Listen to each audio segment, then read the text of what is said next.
Hello everyone, कैसे हैं आप सब। एक बार पुनः से कोचिंग क्लासेस पर स्वागत है। उम्मीद करता हूं आप सब अच्छे होंगे, मस्त होंगे, बेहतर होंगे। आपकी पढ़ाई भी बेहतर चल रही होगी। जो बच्चे बोर्ड एग्जाम में हैं उनको सबसे ज्यादा टेंशन है कि सर पढ़ाई कैसे करें।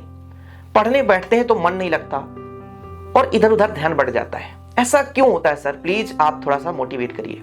तो बच्चों, आज एक आपके लिए ऐसी स्टोरी लेकर आया हूं कि हो सकता है आपके जीवन में परिवर्तन आ जाए।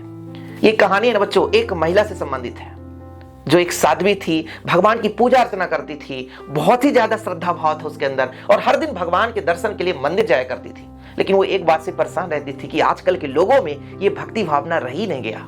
एक दिन सोचती है कि आज मैं जाऊंगी सबसे पहले और पुजारी जी से चर्चा करूंगी कि आज लोगों के मन में ये भक्ति भाव न होकर पाखंड की भाव क्यों आ चुका है।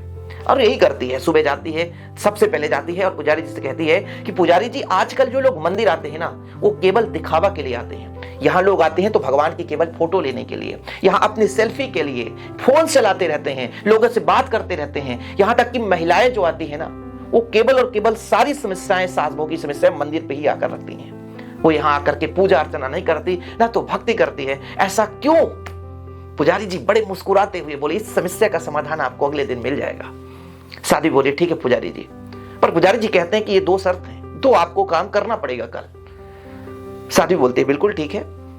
पुजारी जी कहते हैं कि कल जब भी आप आना तो आप वाहन से ना आकर के पैदल आना, और दूसरा काम यह है कि आपको एक लोटा में जल लेकर आना है, और हां, उस जल को लेकर के मंदिर की 3 बार परिक्रमा करनी है।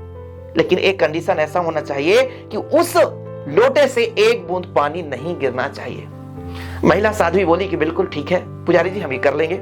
दूसरा दिन होता है, इस बार वो वाहन से ना आकर के पैदल चल के आती है, एक लोटा पानी लिए हुए कि बूंद भी पानी गिरने ना पाए। धीरे धीरे करके आती है, मंदिर पे चढ़ती है और 3 बार परिक्रमा लगाती है। लेकिन उसको ध्यान रहता है कि एक बूंद पानी लोटा से नीचे ना गिरने पाए, और वही होता है, पानी नहीं गिरता है।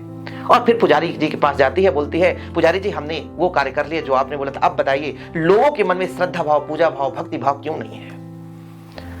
पुजारी जी बड़े मुस्कुराते हुए कहते हैं कि बेटा, अब बताओ, जब आप घर से चले थे तो क्या आपने किसी को बकवास करते हुए देखा, मोबाइल फोन चलाते हुए देखा, या कि जब आप मंदिर की परिक्रमा कर रहे थे तो क्या आपने देखा कि कोई बात कर रहा है, कोई सेल्फी ले रहा है, कोई फोटो खींच रहा है, कोई गपशप कर रहा है, कोई बकवास कर रहा है? ये सब कुछ देखा आपने? तब महिला साध्वी बोलती है कि पुजारी जी, आज तो मैं इस लोटे पर ध्यान जमाए रखी थी, आज तो मेरा केवल भगवान के प्रति ध्यान था, इसलिए मैंने कुछ नहीं देखा।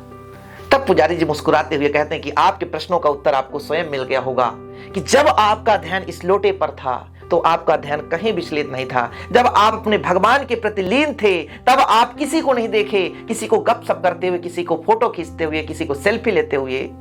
इसी प्रकार से जो व्यक्ति भक्ति भाव में लीन होता है उसे कोई भी बकवास नहीं दिखता, उसे कोई भी पाखंड नहीं दिखता। इसी तरीके से आप हर दिन मंदिर तो आते थे, लेकिन आप स्वयं भगवान के प्रति प्रेम नहीं रख करके, भगवान के प्रति लीन न होकर के दुनिया के वातावरण को देखते थे, पाखंड को देखते थे।